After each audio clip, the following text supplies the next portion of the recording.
Olá, sou o professor Flávio Tambellini, dando continuidade à primeira lei, vamos ver as propriedades termodinâmicas, volume específico, energia interna e entalpia. Entropia, vamos ver adiante, ok?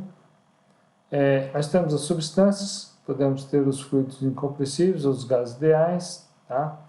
E as substâncias, de um modo geral, são aqui as reais, ok? Bom, entalpia. Entalpia, energia interna mais pressão vezes volume, serve para qualquer situação, tá? Entalpia na base mássica, ok? É o minúsculo, tá? Os valores minúsculos aqui. Para passar dos valores extensivos, as propriedades extensivas para as propriedades intensivas, é só dividir pela massa, tá? Aqui no caso, a entalpia específica na base mássica, não, aqui é de um modo geral, mas isso aqui é na base dividido em função da massa, né? Aqui vai ser kJ por quilo, a energia interna também, e a pressão vezes o volume também vai dar a mesma unidade, ok? Mas podemos ter também entalpia na base molar, tá? Em específico. Então, essa entalpia, o H barra e o barra, é kJ por quilomol, tá? E o P vezes o V barra também, tá? Então, são aqui as unidades. Propriedades e propriedades específicas. Então, volume específico. Volume específico é o volume dividido pela massa, energia interna específica. Energia interna dividida pela massa, entalpia específica. É entalpia dividida pela massa, tá? É muito comum a gente, porque esses valores são tabelados, tá? A gente trabalhar esse U pequeno e o H pequeno, ou minúsculo, como só falar como energia interna e entalpia, ok? O importante é saber que a unidade é que vai determinar se a propriedade é intensiva ou extensiva. Calores específicos. Então, nós temos o calor específico, é o volume constante, que é derivado da energia interna em relação à temperatura. Calor específico é a pressão constante, que é derivado da entalpia em relação à temperatura com pressão constante. Razão entre os calores específicos é o Cp sobre Cv. Aqui nós temos o calor específico, que ele varia com a temperatura e com a pressão. Ok? Aproximações para líquidos utilizando dados de líquido saturado. Tá? Essa situação é para substâncias reais. Tá? Depois nós vamos ver um exemplo com isso aqui. Então, o volume numa determinada temperatura e pressão, tá? Se ele for líquido saturado, se ele for líquido comprimido, ele pode ser aproximado para o volume de líquido saturado à mesma temperatura, desde que a pressão seja diferente. A energia interna, a mesma coisa, e a entalpia, a mesma coisa, tá? Então, se o volume específico, a energia interna ou a entalpia, que está na condição de líquido comprimido, então, muitas vezes a gente não tem esses valores tabelados. A gente vai usar os valores de volume específico, energia interna e entalpia para a condição de líquido saturado, todos para a mesma temperatura, ok? Calor específico é o volume constante, é derivado da energia interna em relação à temperatura. Tá? Então, aqui é o modelo de substância compressível. Tá? A energia interna é a entalpia, a energia interna mais a pressão vezes o volume. E a derivada da entalpia em relação à temperatura é igual à derivada da energia interna em relação à temperatura. Então, os calores específicos, a pressão constante e o volume constante são iguais para o caso de uma substância ou de um fluido incompressível, né? Por exemplo, a água líquida. Variação da energia interna, entalpia para um fluido incompressível. Então, você tem que a variação da energia interna é a integral de C dt, H2 menos H1 é essa fórmula aqui, e então essa H2 menos H1 é a integral de C dt mais V vezes P2 menos P1. Tá? Variação da energia interna para um fluido incompressível, se o calor específico for constante, então a variação de energia interna é o calor específico vezes a diferença de temperatura. E para a entalpia nós temos essa situação aqui, ok? A constante universal dos gases. Conforme a pressão vai diminuindo para alguns gases, esses valores aqui tendem para o mesmo ponto, que no caso foi definido como a constante universal dos gases, que é o P vezes V barra sobre temperatura. Constante universal dos gases é o limite de P vezes V barra sobre T quando a pressão tende a zero, que é igual a R barra. A fórmula da equação dos gases ideais pode ser dada numa dessas três fórmulas aqui, e a constante de um determinado gás é o R barra sobre o mol desse gás.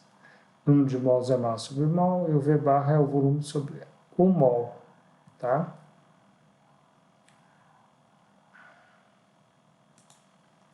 Fator de compressibilidade de Z. O Z é PV vezes R sobre T, ou PV, P vezes V barra, volume específico, sobre R barra vezes T, tá? No limite o limite de Z, quando a pressão tende a zero, o valor é 1, tá? Que é a aproximação para os gases ideais. Então, nós temos aqui um gráfico que mostra o valor de Z em função da pressão reduzida, tá? Essa pressão reduzida, no caso, é a pressão do gás sobre a pressão crítica, tá? A pressão crítica, a temperatura crítica, quando é a situação de uma curva de saturação, no caso, para a substância real, é o ponto de máximo. Depois eu vou mostrar para vocês, ok? Bom, então, pressão reduzida é a pressão do gás sobre a pressão crítica. E a temperatura reduzida é a temperatura do gás sobre a temperatura crítica, ok? Então, nós temos aqui alguns valores. Então, quando um valor cai aqui, por exemplo, tá, a temperatura crítica é 1,1 e a pressão reduzida é 2, então vai cair esse valor aqui, aí o Z é aproximadamente 0,4. Então, a gente tem que usar isso para poder corrigir, porque para essa condição, aquele gás não é um gás ideal, tá? É por causa disso. Pressão reduzida aí, ó. Pressão sobre pressão crítica, temperatura reduzida, temperatura sobre temperatura crítica. E volume específico pseudo reduzido é essa expressão aqui, tá? Esse aqui é um volume molar, tá? Modelo de gás ideal, PV igual a RT, energia interna é só função da temperatura e a entalpia também é só função da temperatura. Aqui continua a mesma coisa, tá? Ou seja, o calor específico é o volume constante é ΔU sobre ΔT. E a energia interna, a energia interna na temperatura 2 menos a energia interna na temperatura 1, essa variação, é igual a integral de T1 até 2 de CV ΔT. A mesma coisa que aconteceu para a energia interna, acontece para a entalpia também, tá? Então, nós temos essa integração, só que ao invés de ser CV, é CP, tá? CP é o ΔH sobre ΔT.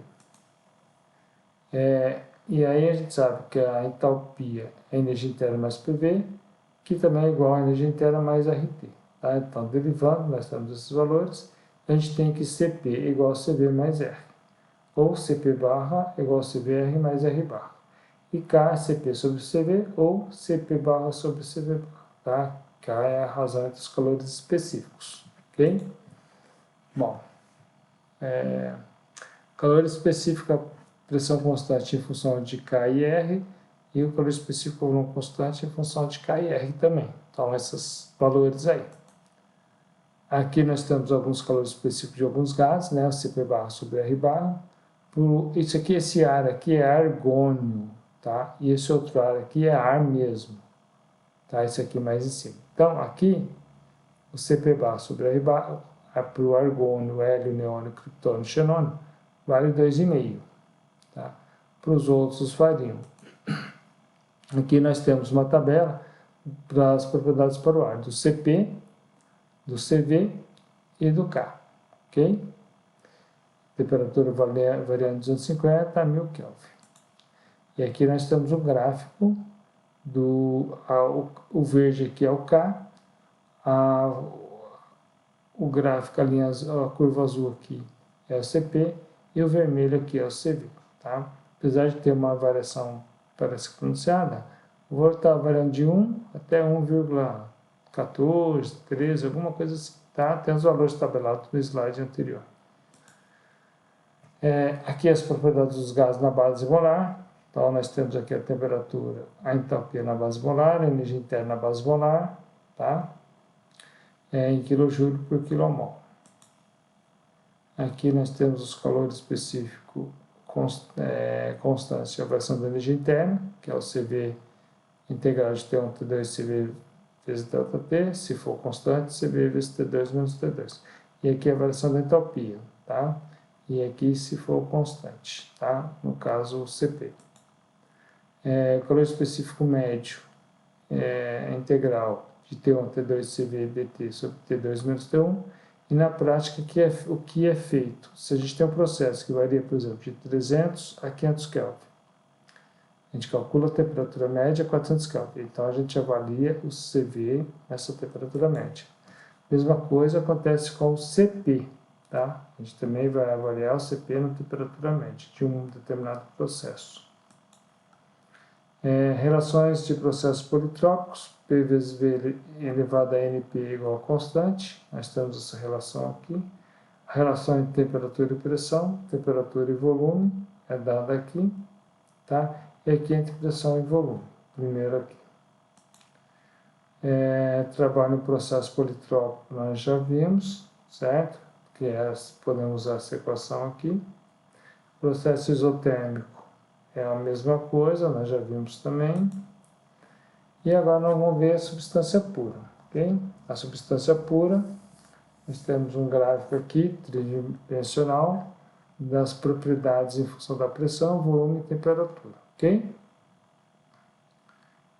Nós temos aqui a região de saturação, o líquido, o vapor, aqui é gás e aqui é sólido. Tá? O sólido não vai ser tão útil assim não. Substância pura, num diagrama pressão, temperatura, quando ela se expande na solidificação. Aqui um gráfico de pressão, volume e temperatura no caso de contração na solidificação. Aqui o gráfico de diagrama pressão e temperatura no caso de contração na solidificação, ok? E aqui nós temos a curva de saturação da água, da temperatura em função do volume específico, tá? Então essa aqui é a curva de saturação, beleza? Esse ponto aqui é o ponto crítico, tá? É o ponto máximo da curva. Aqui o volume do líquido saturado coincide com o volume do vapor saturado. Já vou explicar alguns detalhes aqui mais para frente, tá? Esse aqui é a curva da pressão em função do volume específico.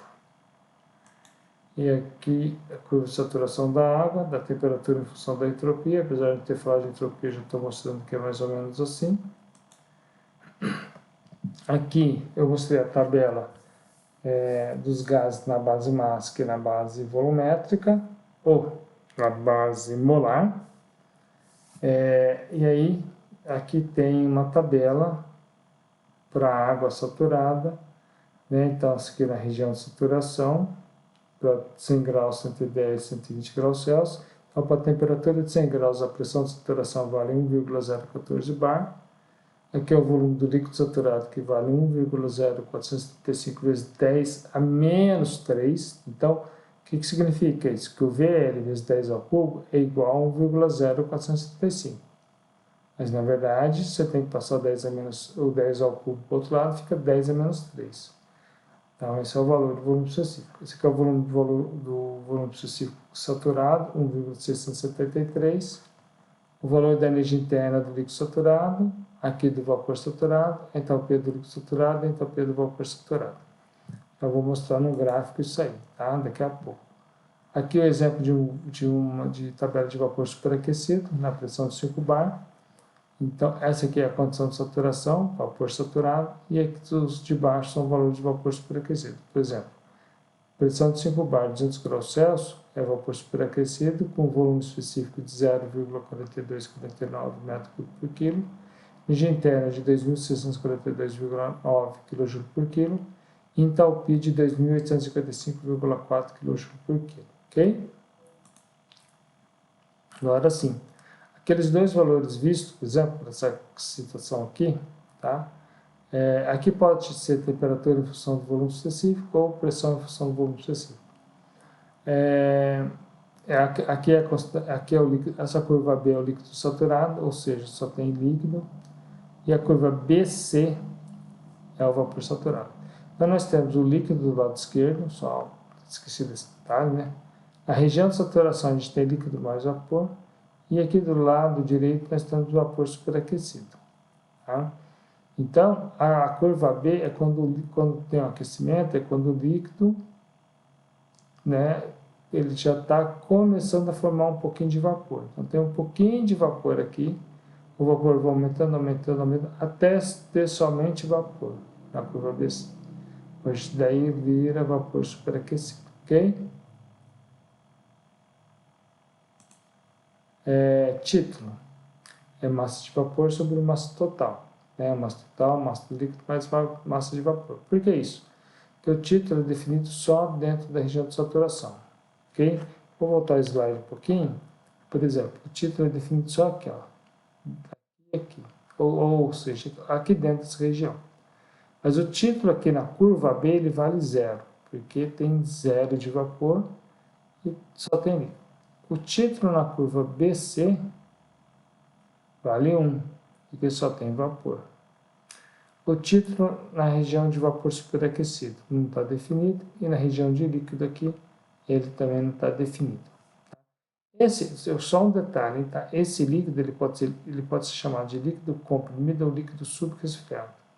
Líquido comprimido é quando, para a mesma temperatura, a pressão do líquido é maior que da condição da curva dele isobárica. Líquido subresfriado é quando a temperatura dele é menor para a mesma pressão, ok? Então, líquido comprimido, para a mesma temperatura, a pressão dele é maior. Líquido subresfriado, para a mesma pressão, a temperatura dele é menor, ok? Por isso que tem esses nomes aí.